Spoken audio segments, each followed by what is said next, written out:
A paz de Cristo seja com todos.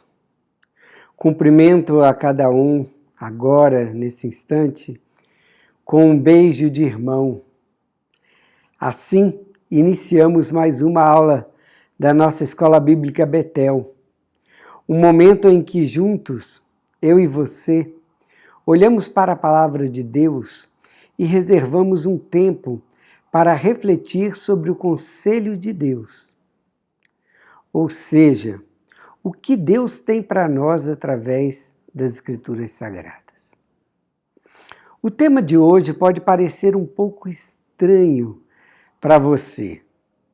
Um conselho meio que desnecessário. Às vezes, me vejo nessa, de achar que o que Deus deixou em sua palavra é desnecessário. É lógico que isso é um delírio da minha parte, uma tolice, mas logo percebo que naquele conselho de Deus, naquela palavra, naquela frase especificamente, há um princípio fundamental para a minha vida e para a qualidade de vida que Deus tem para mim no seu reino. O tema é saúdem uns aos outros.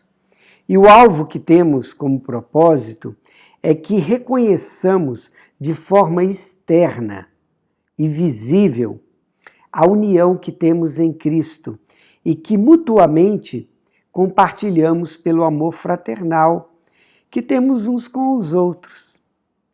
O nosso dia a dia de irmãos em Cristo. Para que isso ocorra, é fundamental que você e eu estejamos cientes de que o viver o amor fraternal é uma necessidade. Ouça o que eu disse, porque eu vou repetir. Uma necessidade, isto é, algo que não podemos viver sem, que devemos refletir a respeito de nossas atitudes em relação aos nossos irmãos. E estando cientes disso, refletindo, devemos também expressar visivelmente o amor que temos uns pelos outros. O versículo-chave é bem prático e fácil de entender. A paz esteja com você. Os amigos mandam saudações. Dê saudações aos amigos um por um. Está na terceira carta de João, no versículo 15. Vamos orar, pedindo que Deus nos abençoe e que o estudo de hoje seja uma bênção na nossa vida? Pai eterno, clamamos a Ti porque Tu és o nosso Deus. Tu és o nosso único e suficiente Deus, em quem podemos confiar. Te adoramos, Senhor, e clamamos agora que o que vamos viver nesse momento seja para a honra e glória do Teu nome e para o crescimento da nossa vida. Pedimos a Tua paz e também a iluminação do Teu Espírito. Dá-nos um momento maravilhoso na Tua palavra. É o que nós te pedimos em nome de Jesus. Amém. A saudação é um mandamento. O nosso autor descreve 4 textos bíblicos que chamam a atenção para isso. O primeiro que eu citei, logo na abertura dessa aula, foi 1 Coríntios 16, 20. E este mesmo preceito é repetido nos escritos de Paulo, Pedro e João. Romanos 16, 16 diz assim: cumprimentem uns aos outros com um beijo de irmão. Todas as igrejas de Cristo mandam saudações a vocês.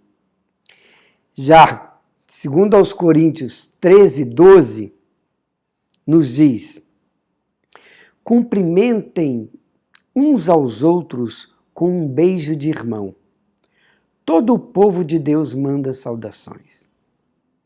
Na 1 de Pedro 5,14, lemos: cumprimentem uns aos outros com um beijo de irmão. Que a paz esteja com todos vocês que pertencem a Cristo. Bom, Eu acho que ficou bem claro, né? Não se trata apenas de uma opinião, mas de um mandamento de Deus para nós.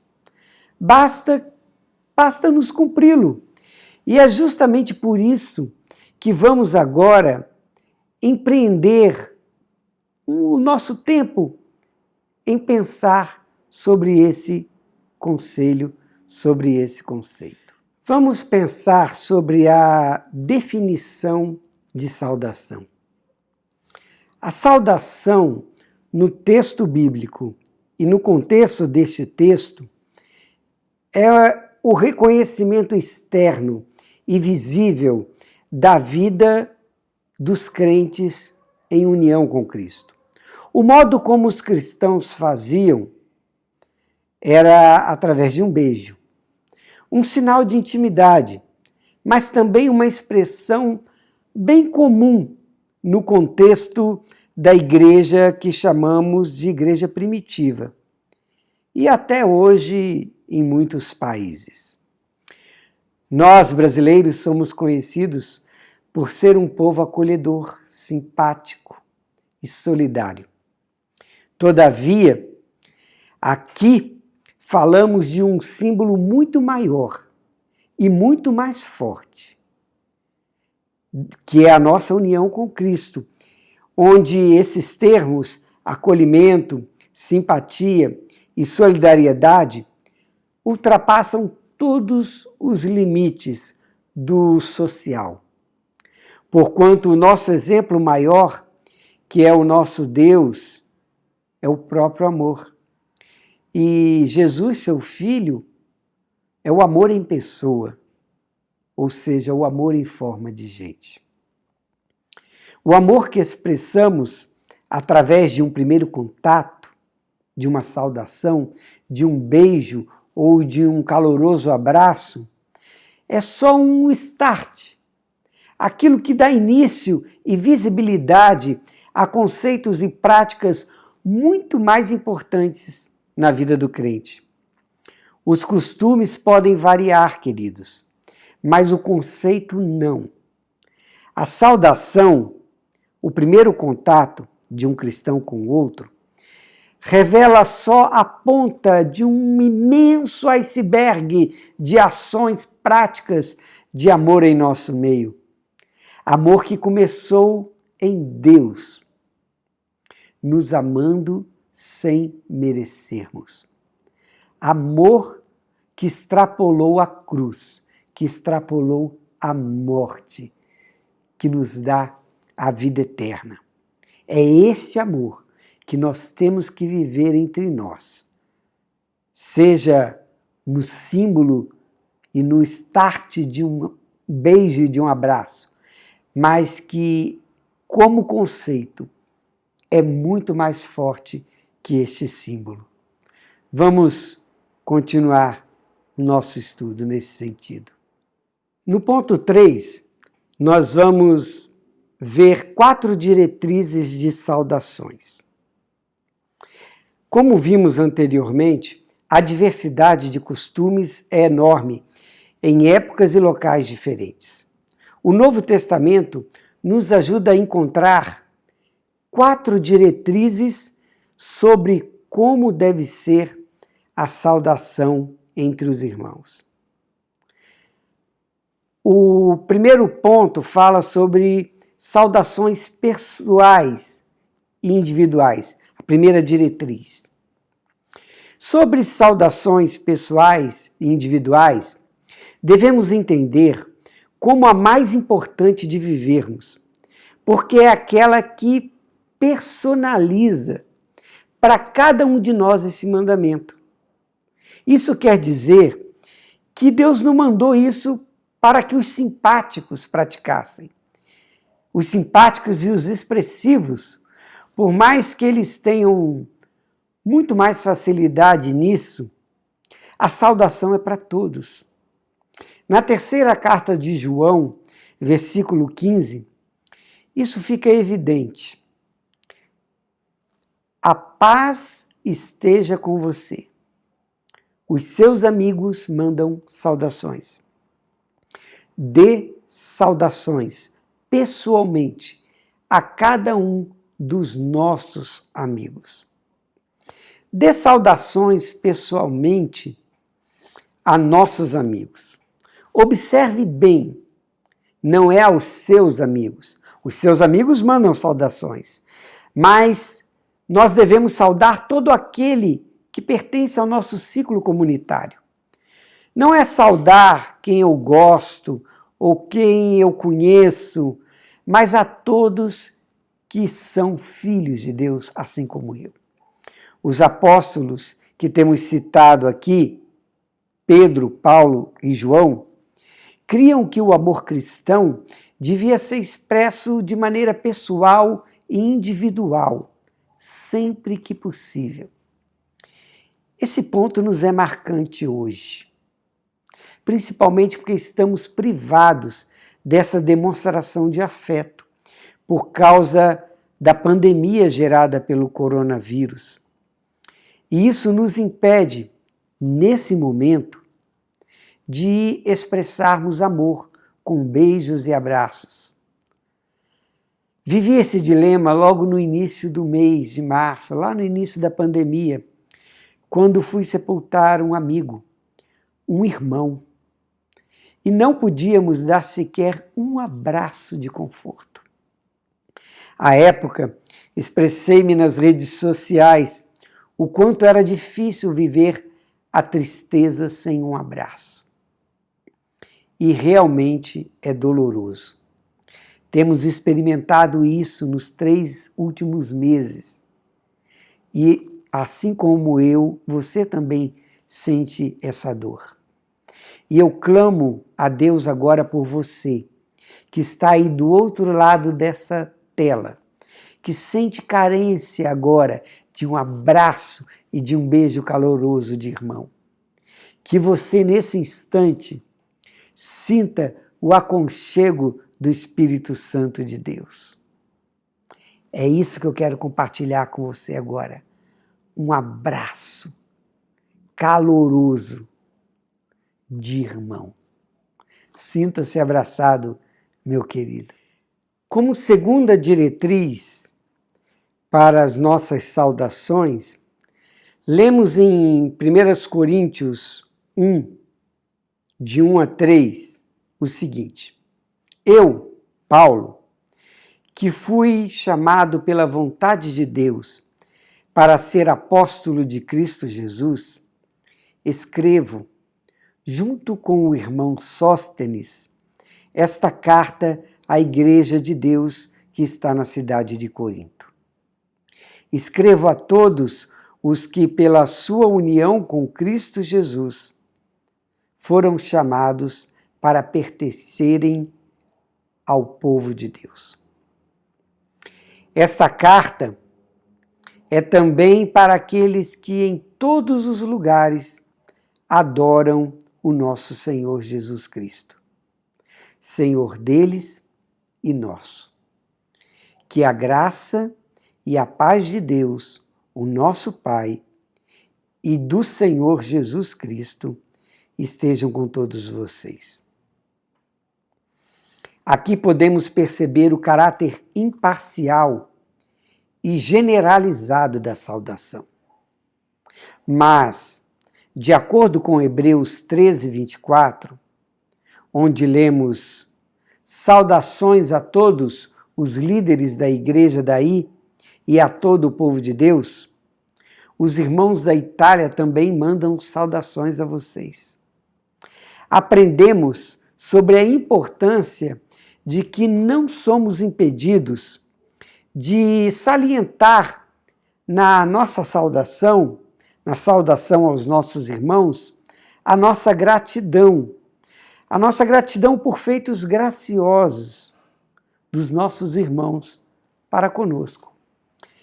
Isso não significa também que devamos ignorar outros que ainda aparentemente não fizeram algo de importante por nós. É aí que entramos na terceira característica, ou seja, na terceira diretriz, que é aquele tipo de gratidão de destaque. Sobre isto, fala justamente a terceira diretriz para as saudações. Em Romanos 16, 12, lemos: saudações a Trifena e a Trifosa, irmãs que trabalham no serviço do Senhor, e a minha querida Pérside, que também tem trabalhado muito para o Senhor. Este é um exemplo de saudação onde há destaque para aqueles que servem a Deus e a nós também, com seus dons e talentos. Você algum dia já saudou um desses irmãos expressando a sua gratidão? Faça isso agora mesmo. Mesmo que não seja presencialmente, não deixe para depois. Ame, demonstrando amor através dessa saudação. Dê uma ligada para o seu irmão para agradecer-lhe pelo seu empenho em servir a Deus. Diga isso respeitosamente, mas destaque aquilo que te abençoou. Com certeza, essa saudação será recebida com muita alegria por aquele que vai ouvi-la. É tão bonito quando a gente lê a abertura da saudação da terceira epístola de João, que diz assim: ao amado Gaio, a quem eu amo na verdade. É uma coisa linda, né, irmãos? Um irmão abrindo o seu coração em forma de gratidão, saudando-o porque ele é uma bênção na sua vida. Não perca essa oportunidade. Saúde seu irmão. Declare a ele a sua gratidão, o seu reconhecimento por ele ser um servo dedicado ao Senhor, um servo dedicado a amar a toda a igreja, não só a quem ele gosta. Contudo, temos também instruções do Senhor sobre a saudação cristã, ou seja, aquela que se caracteriza como saudação dos filhos de Deus, que ela não faz sentido algum quando é dita para aqueles que não são cristãos e para aqueles que pensam ao contrário de nós. Em 2 João 1,10, nós lemos: se alguém for até vocês e não levar o ensinamento de Cristo, não recebam essa pessoa na casa de vocês, nem lhe digam que a paz esteja com vocês. A saudação cristã é um símbolo da união que temos em Cristo. Se alguém nos traz outro tipo de ensino, ou práticas, ou conselhos que não nos aproximam de Jesus, não devemos ser íntimos destes. Mas fiquemos atentos. Não saudar com a saudação cristã não quer dizer que não devamos ser respeitosos e solícitos com aqueles que vivem de forma contrária ou até mesmo desrespeitosa aos ensinos de Jesus. Devemos amá-los, como o próprio Cristo fez, amando seus inimigos, mas trazer para a intimidade, com uma saudação da mesma fé, não faz muito sentido, podendo até soar como falsidade e pieguice. Podemos e devemos nos aproximar dessas pessoas, mas prontos e capacitados a exercermos porções dobradas de amor, inspiradas em Jesus e debaixo da sua autoridade. Não cabe aqui, nessa explicação, nenhum procedimento discriminatório e preconceituoso. Devemos saudar, sim, pessoas de seitas contrárias à nossa. Devemos saudar aquele irmão chato, devemos saudar os visitantes, até mesmo aquele que nos caluniou e não nos pediu desculpas. Devemos saudar a todos, mas só perceberá a graça e o amor de Deus na nossa saudação aquele que aceitou Jesus Cristo como Senhor e Salvador da sua vida. E como conclusão, devemos entender que o valor do mandamento saúdem uns aos outros é muito poderoso e que cumpri-lo ajuda a criarmos um ambiente de amor fraterno entre nós. Saudando uns aos outros de forma coerente, sincera e constante, a Igreja exala amor e união e se enche de forças para o amor mútuo, para a mutualidade. Nós terminamos aqui esse tempo de aulas sobre a mutualidade, principalmente na revista Uns aos Outros. E vamos dar seguimento a outras temáticas que serão divulgadas à Igreja. Prosseguiremos num formato mais interativo, com grupos virtuais, tipo teleconferência. Participe, interaja, estudando a palavra de Deus. Eu quero deixar aqui o meu abraço e o meu beijo de irmão. Nos vemos nos próximos grupos de estudo da Escola Bíblica Betel. Até!